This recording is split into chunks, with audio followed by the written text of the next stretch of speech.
Welcome to the Indie Author Showcase, the podcast by indie authors for indie authors.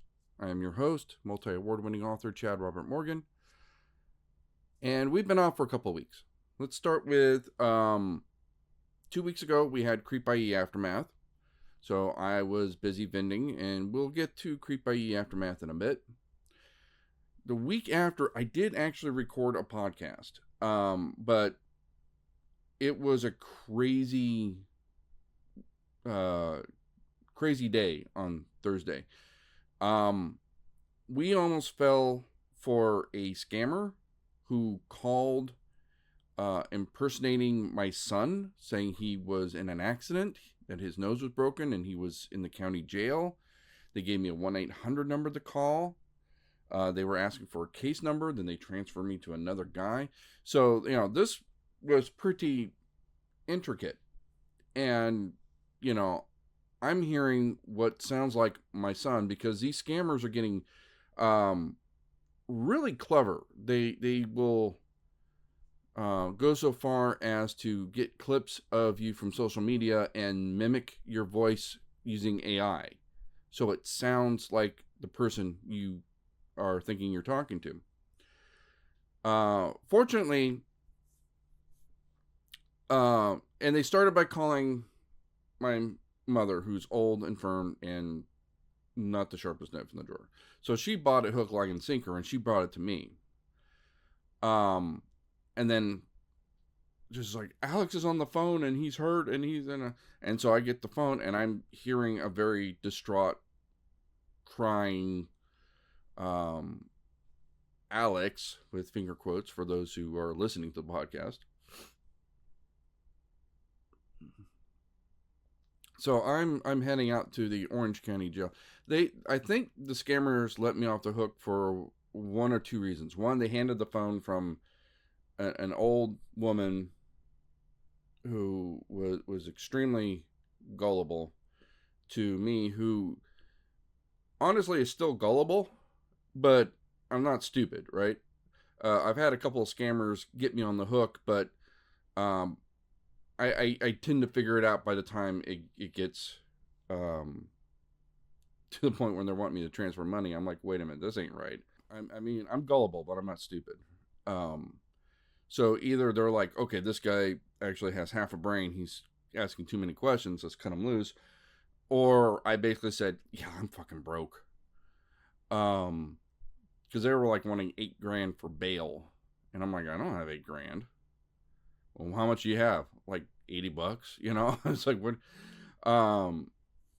So either, or a combination of the two, right? They're like, okay, this guy doesn't have any money for us to steal, so cut him loose. Or this guy is asking too many questions, cut him loose. Or, it just, they knew this scam was going south on them for one reason or another, and they're like, okay, meet us at the jail. Because before they're like, no, you can't meet us at the jail, and everything.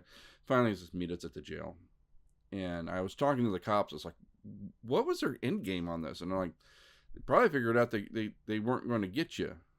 And so they're like, they figured you would figure it out by the time you got to jail and there was nobody there, that your son wasn't there or anything like that. So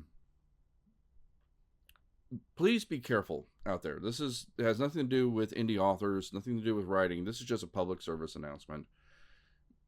Please be careful. With my family, we've introduced a password. So if I get somebody calling me pretending to be my son, I can ask him to verify his identity and say, what's the password?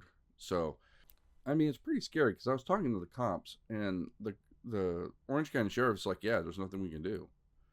It says, technically, you did not give them any money, so technically it's not a crime. I'm like, how can trying to con me, pretending to be the Orange County Sheriff's Department, not be a crime? And they're like, they're probably not even in this country. What are we supposed to do? It's like, we're not the FBI. We can't go over to Mexico or Pakistan or wherever the hell these people are. China or Canada or Utah. There's no idea where these people are. They could be in another state. They could be in another country. There's no clue, right? There was no accent There was no tell that suggests they were one place or another. But they could have been calling from anywhere, right? And they're like, what do you want us to do? What can we do? There's nothing we can do. And even if there was something we could do, it's not a crime yet because you didn't fall for it. The police officer was telling me that they actually tried to scam him, calling saying that they were his son, and he was like in Tijuana or something like that, and he knew where his son was, and he wasn't falling for it. And he turned around, got off the phone, and was like, "Yeah, you're still over in San Francisco or wherever." And, yeah, Dad. Okay. So rule number 1: as a family, communicate. Make sure you know where everybody is. Okay. So if somebody calls and says they're in a Tijuana jail, and you know that your son or your daughter or your husband or whatever is in Colorado, no, that ain't gonna add up, right? That's not right. That's point 1. Point 2 is introduce like 2-factor authentication, right? Have a password. So it's like, hey, this is your son, and it's like, okay, what's the password? I won't tell you what ours is, but my son came up with it, so I guarantee that no scammer is going to come up with that password. Unless the scammer is also a 17-year-old boy with a sick sense of humor. So, again, public service, but I was dealing with that. And then I tried to do a quick podcast, but at that point everybody was home and they were interrupting, and I had to constantly cut and restart. And so the whole podcast basically came out kind of half-assed. And I'm like, you know what? I'm just going to take a bye week, right? Granted, this is not the highest, this is not the Joe Rogan show, This is not the highest quality production values in the world. But you at least deserve me putting in my best effort, So I was like, yeah, no, this just was rushed. It was crap. It was like, no, screw it. I'll just take a bye week. All 3 of my viewers will be patient enough to wait another week, that sort of thing. It's like, it's not that big of a deal. So that's why there wasn't one last week. The week before, again, we were at Creep I.E. Aftermath, which even the showrunners admitted was a bit of a slow show for them. I wasn't too worried. Saturday I did quite well. Friday was slow. Still healing. Friday was slow. Sunday was slow. That's typical of Creep I.E. that I found. You're going to do all your business on Saturday. All of Saturday and the first part of Sunday is usually where you do your business. And the end of Sunday dies off, and Friday is always slow, right? So Saturday I did gangbusters. I did more than half my sales Saturday alone.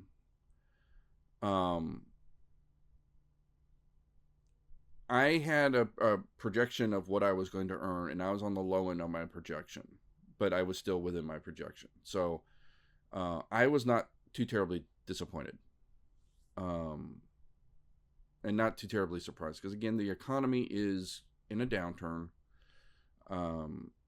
We're seeing this across the board, not just Creep I.E. Aftermath. Monsterpalooza really bucked the trend, because Monsterpalooza was swamped. That was the first convention since Creep I.E. that actually did very, very well.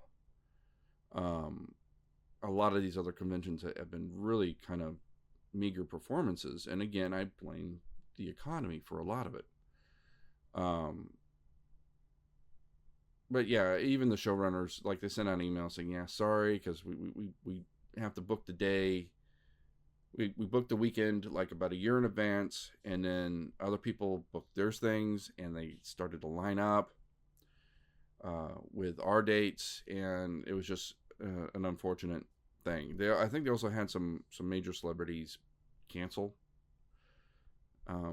As we all know, the big draw of going to these conventions is meeting the celebrities. The bigger the celebrities, the bigger the draw.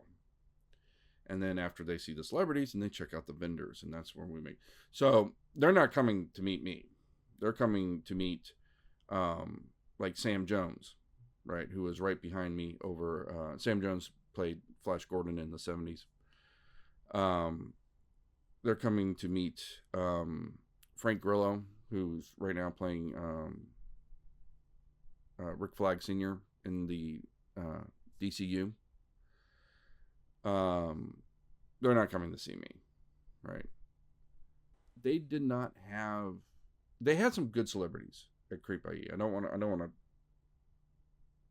shit on them too much here, but they didn't have like really like in February they have already announced they're going to have Bruce Campbell. Now that is a big get. That's a big celebrity. They didn't have anybody quite that big for Aftermath, so I think that hurt them, and then the economy hurt them, and then other things happening to line up at the same date also hurt them. So it was just kind of a perfect storm. So we were competing to get the free booth, which is something that Creep I.E. does every convention, and I think it's a brilliant marketing plan. I don't know why everybody else doesn't crib that, right? Every vendor has a promo code, and so we go out there promoting the booth, promoting the show, and the vendor whose promo code is used the most wins. And this year, it was won by our friends over at Diabolic. So they were actually a little disappointed, right? Because they usually just get a table. So so Creep I.E. is way more affordable than, say, Monsterpalooza. But they don't have tables, right? It's just full booths. So the full booth is cheaper, but they're used to buying the table, which is even cheaper still. So for them, this was a bigger cost. For me, it was a lower cost because I'm used to the full booth price, which is way higher. So it's all about perspective. But for them, it was a bigger investment. And that combined with the lackluster performance, they were not happy when I talked to them. And but I'm like, hey, but you won the free booth, and they're like, well, there is that. So I'm hoping that when they come back in February, because again, they got the booth for free, so that should make up for their perceived loss in 2 weeks ago. That they will see what Creep I.E. can really do. Because again, I mean, Aftermath is always the slower of the two anyway, right? That's just typical. And I'm hoping that when they do Creep I.E. in February, they're going to see, the at its fullest glory, and then be impressed by it, and then hopefully that will improve their situation. Because I'm looking forward to February. I'm looking forward to Creep I.E. in February. Our next convention is going to be, well, before I do that, let me back up and tell you a few more things about what happened at Creep I.E. We did have the new bags, right? So a while ago, we switched these green plastic bags because they were way cheaper, and it had the green bags with the SIP logo in black. And we decided to play on something that we had been trying out at the booth, and we put on the back, I was brave enough to buy a book from Spectral Inc. How about you? And then we had the cat monster on there. And that went over really well. People liked those bags. And we were 2 booths back from our friend Scott Harper, and he was like, yeah, I'm seeing a lot of green bags.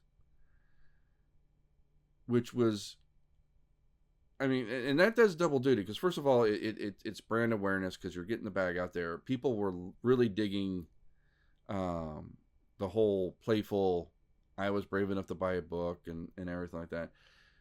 But also, like, Scott was seeing those green bags all over the place. It was a nice big visual identifier that, yeah, somebody's doing some business over here. Maybe you should go check it out. So that was very helpful. I did try one thing where I was trying to set up an iPad. I wanted to see if I can get people to do like testimonials, like they were going, I bought this. Nobody wanted to do that. Nobody wanted to go on camera.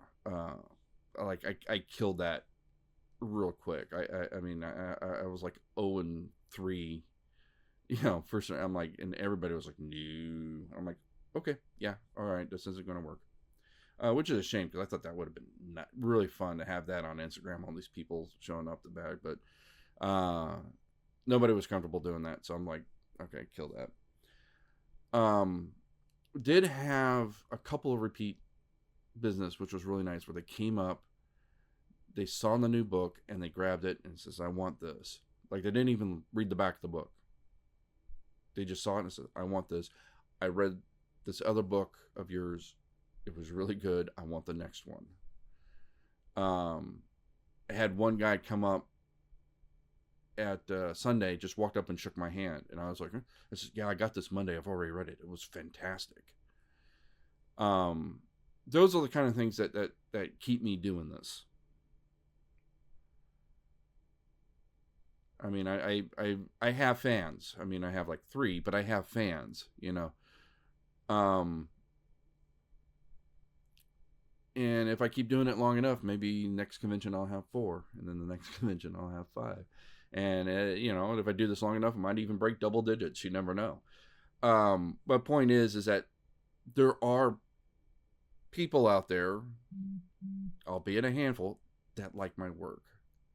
And that motivation keeps me going, keeps me trying to do this. And yeah, it's an ego boost. But I mean, when you're doing something creative like this, when you're creating art or you're creating books or something like that, you're putting it out for the world, and you want to know what the world thinks of it. And if the world doesn't like it, you have to go and ask yourself, why not? What did I do wrong? Am I just not finding the right, am I talking to a different group of people, or am I doing something wrong, or do I need to improve my craft? So it's really good to get that kind of external validation. And again, when you're struggling to pay the bills, when you're working 2 jobs, when even your own family's going like, maybe you should quit doing these conventions, and then you get somebody that just comes up and says, oh, you got a new one out, I want it. I love the last one. That just, I can't tell you how important that is to keep you going. The only other thing that would have been better, maybe not better, but the only other thing that you can do that is probably as good, let's put it that way, is leaving a review on Amazon, on Goodreads. We're all fed by algorithms these days. So I have people at conventions tell me how much they love the book. I look on Amazon, I have very meager number of reviews. Most of my reviews are really good. I've gotten a couple of bad ones, but they're usually the exception, not the rule. But you got to feed the algorithm. And so, yeah, if you read a book, whether it's mine or any of the other books from this podcast, or anybody's book for that matter, go on Amazon, go on Goodreads, leave a 5-star review, post it on Instagram or TikTok or Twitter or whatever, saying, yeah, I like this book. And yes, I still call it Twitter.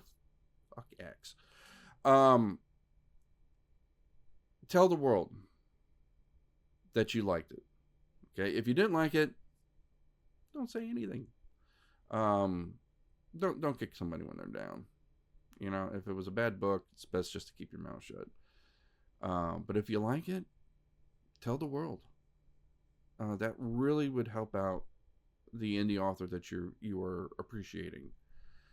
And it doesn't cost you nothing but like 5 minutes of your time to put a 5-star review and say, I like this, the character's really good, the ending was fantastic, bada bing, bada boom, enter. That's it.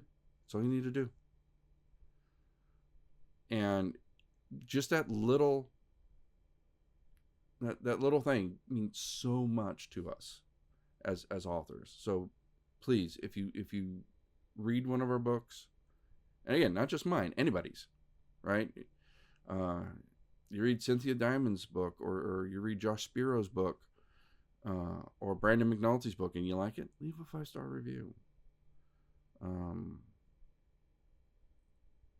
Let the world know.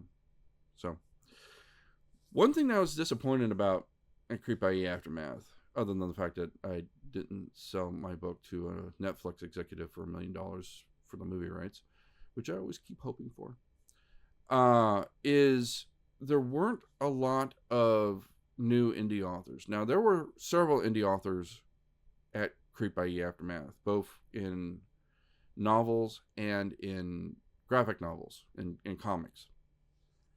But with one exception, I knew them all. I've already met them. They've already been showcased on this podcast.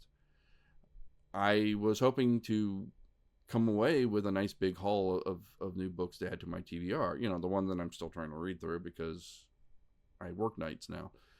I gotta get out of the habit of saying all the time. There's got to be an exercise or something like that to break that habit. There was one exception. There was a new comic book company that was debuting there at Creep I.E. Aftermath called Panic. And they had 2 different titles that they were showing. And I have them both. So we have Tama, and we have Black Diamond. Now, these are done by 2 different people, 2 different groups, 2 different authors, 2 different artists, but published by the same company, this new comic book company, Panic. As I've said before, reviewing comic books is always kind of a challenge, especially since right now I don't even have a graphic novel. I have just 2 individual issues, right? This is one of 6. This is one of 4, right? So I am just getting chapter 1 of these stories. And so I have to tell you whether or not it's good or not based on the first chapter. It's not a lot to go on. With that said, let's talk about Tama a little bit. Tama is about a virtual pet that is a bit psychotic. There's something wrong with its code. They even had these little like Pokemon-like cards for Tama, which is really cool. So somehow these virtual pets can affect things in the real world, and they tend to evolve a little like Pokemon, and then they go psycho and they start killing people. In the beginning of the episode, one of the people at the company where it's creating this, he's trying to contain them all. And then we meet our main protagonist, this young boy, who's apparently his father was working with this company or something like that, because he had some of this stuff in a box in the garage. And that's how he finds Tama. So one of these Pokemon-like creatures has gotten loose. And at first, he thinks it's really fun because Tama's really cute and everything like that. And then at the end of the first episode, Tama starts getting a little upset, and he kind of hulks out. And that's where we leave on that episode. With Black Diamond, we're at a ski resort, father and son. The son forgot his jacket, so he has to buy his son a new jacket. But they only have like girly colors, so he's like, well, you got to make do. Is either you wear the girly colors or you freeze. And he gets abducted. And then the father gets a phone call saying, yeah, we needed to abduct a girl. We thought we were abducting a girl. Since we got the wrong gender here, we're going to make you get the replacement, and then you can get your son back. So that way you're on the hook, right? That's the logic of the bad guys. If they just handed the boy back, then he could still go to police, rat him out and everything like that. But he's like, but if you get his replacement, then you're culpable. And then we got protection because we know you're not going to sell yourself out to the police. So now he's on this kind of quest to save his son by kidnapping a young girl to replace him for whatever the sacrifice is that's happening. In terms of concept, I think Tama was more interesting, right? Black Diamond so far is, just a straight up abduction story. Now, the cover suggests that there's more coming. Cover's got this big old huge demon dude kind of thing. It's probably what's going to be summoned by the sacrifice that they none of this was in the first issue. Okay, so I'm guessing this guy's coming. So the story was more of a straight up Taken situation. I will say I think Black Diamond was better written. With Tama, I was struggling a little bit to connect with the main character. I didn't feel like I got a lot of depth with those characters. Whereas Black Diamond, they did a lot of character development in only a few pages, and it never got boring, right? I thought Black Diamond was exceptionally well written. Because one of the complaints I get a lot when you're dealing with comics is like, because they only have a handful of pages to with a novel, you can write as many pages as you want. With a comic, you're very limited. You have to get at least a sliver of the story between page 1 and 24, or however many pages it is, right? It's a very fixed amount. And with Black Diamond, they did a lot of world building and character development in a very efficient amount of space. Where, again, with Tama, I thought it was a more interesting story, but I didn't feel as connected with the main character. I mean, I think probably because they're juggling between two, right? You have the kid that found the Tama, and then you have the guy from the business that's trying to realize that it's gotten loose and trying to track him down. So it's kind of juggling between two protagonists back and forth, whereas Black Diamond, we're really focusing on one. That's probably where Black Diamond had its advantage. But I thought both stories were very interesting. Both stories were really good. Again, Tama was, I think, the better concept. Black Diamond was the better execution, in my opinion. But give it a shot. Let me know. And then again, I like both of them. I'm not trying to, lift one up and shit on the other. I'm just trying to tell you what I felt. I also like the art in Tama quite a bit better. Not that it was bad in Black Diamond, but they were going with a very muted sepia monotone style, which again is fine. There's nothing wrong with that. But Tama had all the bright, vibrant colors and everything like that, which I thought was more visually interesting. So I really enjoyed the art in Tama a bit better than in Black Diamond. But again, not that Black Diamond was wrong. It's just that was their style choice, and Tama, I just thought, had more fun with it.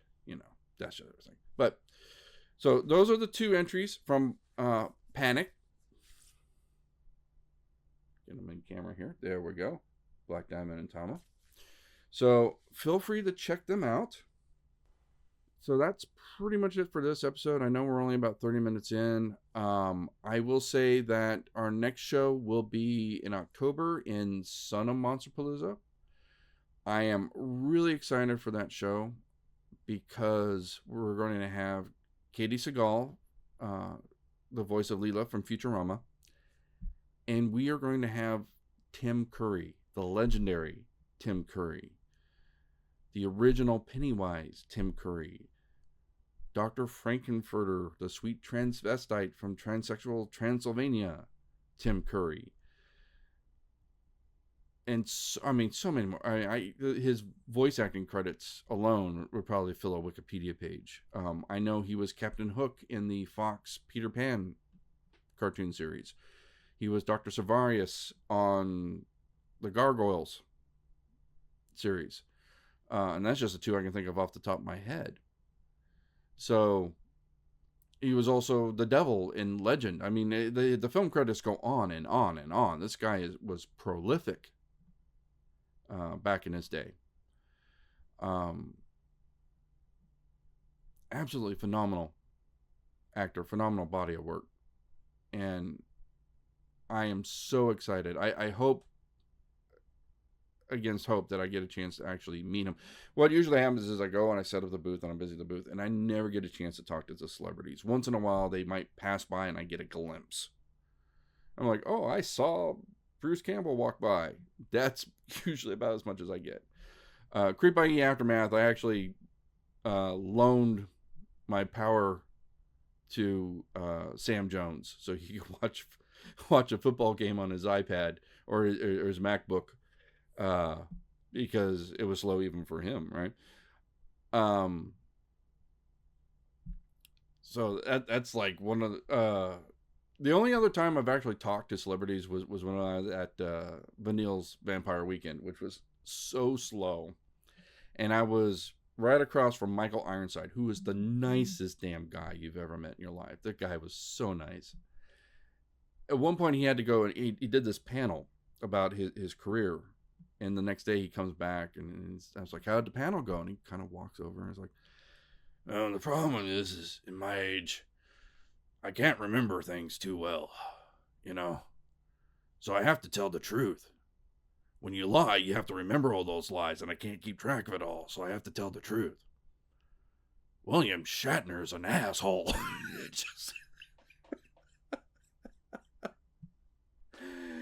I was like, okay. And I was like, what movie did you do with Shatner? And it's like, he told me, I don't even remember what it is. I had to IMDb it.